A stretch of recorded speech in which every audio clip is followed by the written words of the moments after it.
दोस्तों, अगर आप साइंस फिक्शन मूवीज़ में दिलचस्पी रखते हैं तो ये वीडियो आपके लिए बहुत मज़ेदार होने वाली है। इस वीडियो में मैं आपको 10 ऐसी मूवीज़ के बारे में बताने वाला हूँ जिनमें साइंसी तौर पर दिखाए जाने वाले काम अगर सच में हो पाते तो क्या होता। लेकिन उससे पहले दोस्तों, अगर आपने अभी तक हमारे चैनल को सब्सक्राइब नहीं किया तो मेरी गुजारिश है कि चैनल को ज़रूर सब्सक्राइब कर लें ताकि मज़ीद आने वाली ऐसी वीडियोज़ का नोटिफिकेशन आपको वक्त पर मिलता रहे। तो चलिए शुरू करते हैं अपना काउंटडाउन। Number 10, upload. हमारे मरने के बाद क्या होता है? ये फ़िल्म दरअसल इसी सवाल के ऊपर बनाई गई है। ये फ़िल्म एक ऐसे शख्स के बारे में है जो मर जाता है और मरने के बाद उसके दिमाग को डिजिटल तरीके से ज़िंदा रखने की कोशिश की जाती है। इस फिल्म में वो एक ऐसी मशीन तैयार करते हैं कि कोई शख्स मरने के बाद भी अपने ज़िंदा दोस्तों और फैमिली मेम्बर के साथ बात कर सके। और ये एक ऐसा अमल है जो बहुत से लोगों को बहुत सुकून फराहम कर सकता है जो अचानक अपने किसी प्यारे को खो देते हैं। इस फिल्म में वो मरने वाले शख्स के दिमाग को कंप्यूटर की मदद से उस मशीन में अपलोड कर देते हैं। इस मशीन की मदद से वो मुर्दा शख्स के मरने के बाद की ज़िंदगी को देख सकते हैं कि उसके साथ क्या वाक़यात पेश आ रहे हैं।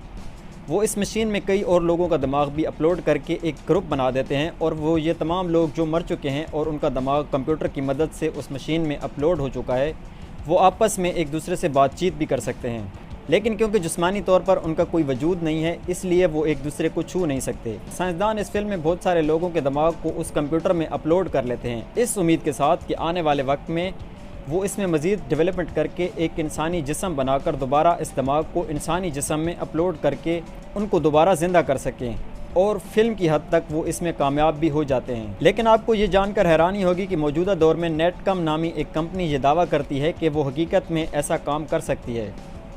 वो ये दावा करते हैं कि वो आपके दिमाग को कंप्यूटर में सेव कर सकते हैं, लेकिन फ़िलहाल वो ये दावा नहीं करते कि वो एक इंसानी जिस्म बनाकर आपके दिमाग को दोबारा ज़िंदा भी कर सकें। लेकिन वो ये उम्मीद ज़रूर रखते हैं कि मुस्तकबिल में वो इसमें भी कामयाब हो जाएंगे। वो किसी शख्स के दिमाग को सेव रखने का मुआवजा लेते हैं और दुनिया में कई अमीर अफराद ने उनके साथ मुआहदे किए हुए हैं कि उनके मरने के बाद वो उनके दिमाग को सेव कर लें, इस उम्मीद के साथ कि वो मुस्तकबिल में दोबारा ज़िंदा हो जाएंगे। Number 9, the expense. इस फिल्म में ये दिखाया गया है कि अगर फल्कियाती तलबा और साइंसदान और मौसमियाती माहिरीन और प्रोफेसर अगर दुरुस्त हैं तो ज़मीन पर हमारा वक्त महदूद है, क्योंकि हमने इस ज़मीन की तबाही के रास्ते पर चलना शुरू कर दिया है, जिसकी वजह से दर्जा हरारत बढ़ रहा है और माहौल को तबाह कर रहा है और इसमें दिन ब दिन शिद्दत आ रही है।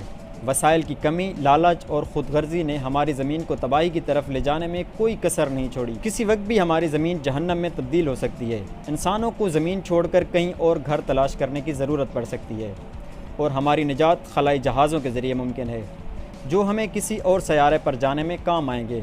हम इन इंटरस्टेलर गाड़ियों पर नामालूम मकाम की तरफ कई महीने या साल सफ़र करेंगे, ज़िंदा रहने, सांस लेने और नए घर तक पहुंचने की कोशिश करते हुए शायद एक एक करके मर भी रहे होंगे। स्टार ट्रैक या द एक्सपेंस की तरह हमें इन जहाज़ों पर भी रहना पड़ सकता है। अगर आबो हवा के माहिरीन की ज़मीन की तबाही पर की जाने वाली ये पेशनगोइयाँ सही हैं और हम अब भी ज़मीन को पहुँचाए गए अपने नुकसानात को पलटाने के लिए कोई कार्रवाई नहीं करते, तो बेहतरीन दूसरा ऑप्शन ये है कि खलाई तहकीक में मज़ीद सरमायाकारी की जाए और जहाज़ों की तामीर शुरू कर दी जाए। ज़मीन को खाली करना कोई छोटा काम नहीं होगा और हमें ये हुक्म मिलने पर जहाज़ों की तामीर, जांच और मखसूस वक्त में तैयारी करने की ज़रूरत पड़ सकती है। ये कितना बुरा मंजरनामा है, क्योंकि जब 2005 में समुद्री तूफ़ान रीटा के पेश नज़र ह्यूस्टन शहर का इनखला हुआ तो 25 लाख लोगों को शहर से बाहर निकालने की ज़रूरत पड़ी थी। इस अमल ने सैकड़ों मील तवील ट्रैफिक जाम बना दिया था, जिससे लोग हाईवे पर अपनी कारों में ही सोने पर मजबूर हो गए थे। ज़मीन को खाली करना इससे 3000 गुना बड़ा ऑपरेशन होगा, जिसमें सिर्फ लोगों के लिए तकरीबन 750 मिलियन स्पेसशिप्स की ज़रूरत होगी।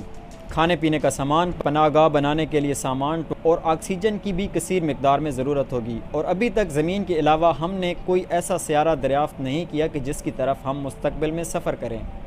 इसलिए अपनी ज़मीन से प्यार करें और फ़िलहाल ज़मीन को छोड़ने का कोई इम्कान भी नहीं है, लेकिन कब तक। Number 8, tales from the loop.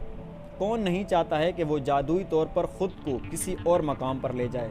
उसे टेलीपोर्टेशन कहो, उसे टाइम ट्रेवल कहो, उसे जो चाहें कहें, हमारे जहन में हमेशा एक दूसरे मकाम का ख्याल होता है जहां हम जाना चाहते हैं। टेल्स फ्रॉम द लूप जैसी फिल्म के बारे में सबसे अच्छी बात यह है कि हम लोगों को ये देखने का मौका मिलता है कि हम जादुई तौर पर या किसी और तरीके से एक जगह से दूसरी जगह मुंतकिल हो सकते हैं।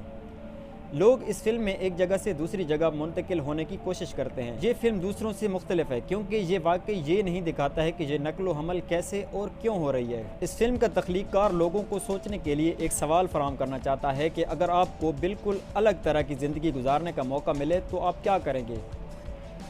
इंसानों ने अक्सर वक्त में सफ़र के ख्याल को कबूल किया है। अगर ऐसा मुमकिन है तो इस कार्रवाई के दूसरे नतीजे क्या हो सकते हैं। क्या होगा अगर आप मुस्तकबिल से वापस आकर अपने आप को कोई अच्छा मशवरा दें। ये भी याद रखें कि वक्त के अंदर सफ़र करना कोई सीधी सी चीज़ नहीं है। एक ऐसा सफ़र जिसमें महसूस होता है कि चंद मिनट लगे हैं, दर हकीकत हमें इस अमल में हफ्ते, महीने या साल लग सकते हैं। मतलब कि आप वहीं जाकर फंस भी सकते हैं और कभी वापस नहीं आ सकते, चाहे वो मुस्तकबिल हो या माजी। Number 7, coherence. दुमदार सितारे दिखने में तो बहुत खूबसूरत लगते हैं जब वो आसमान में सफ़र कर रहे होते हैं, लेकिन उनके बारे में कई मन गढ़ंत कहानियाँ भी मशहूर हैं और साइंस फिक्शन मूवीज़ के लिए तो ये पसंदीदा मौजू रहे हैं। 2013 की फ़िल्म कोहेरेंस में एक दुमदार सितारा ज़मीन के बहुत करीब से गुजरता है और हमारे वक्त के साथ गड़बड़ कर देता है। कुदरती तौर पर शुरू में तो सब कुछ ठीक चलता रहता है, लेकिन थोड़ी देर बाद जब लोगों को एहसास होता है कि हमारे वक्त की डायमेंशन बदल चुकी है, लोग एक अजीब सी सूरत हाल से दो चार हो जाते हैं। लेकिन बात यहीं ख़त्म नहीं होती। ये एक सवाल को भी जन्म देता है कि क्या ऐसा मुमकिन है कि हमारी कायनात में मौजूद सियारों का टाइम अलग अलग सिमत में सफ़र कर रहा है। स्ट्रिंग थ्योरी भी दरअसल हमें यही सवाल फराहम करती है कि हम इस बात को मानें कि हमारी कायनात के अलावा भी कायनातें मौजूद हैं और ख्याल किया जाता है इनमें से कुछ हमारी जैसी हो सकती हैं लेकिन कुछ थोड़ी मुख्तलिफ हैं। या ये भी हो सकता है कि हमारी जैसे लाखों मुतवाज़ी कायनातें मौजूद हों और उन सब का टाइम अलग अलग सिमत में सफ़र कर रहा हो।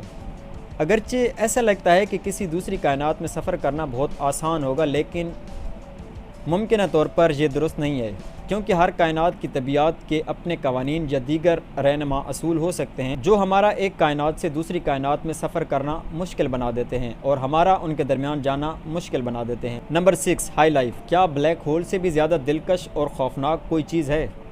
हम इन ब्लैक होल्स के बारे में ज़्यादा नहीं जानते। जैसा कि नील डिग्रास टाइसन ने एक बार कहा था, जब कोई शख्स ब्लैक होल के किनारे के बहुत करीब पहुंच जाता है तो वो एटम्स की एक लंबी तार में तब्दील हो जाता है।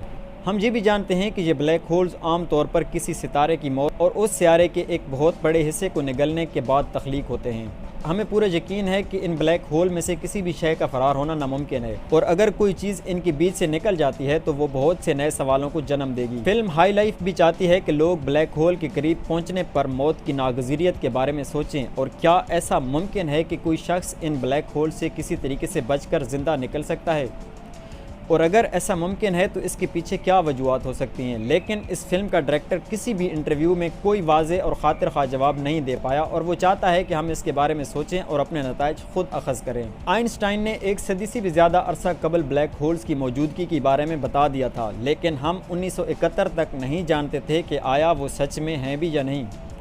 साइंसदानों के मुताबिक ब्लैक होल से बचने का कोई रास्ता नहीं है क्योंकि इनकी गहराई से आने वाली कशिश शकल बहुत ज़्यादा है, क्योंकि रोशनी भी इससे नहीं बच सकती।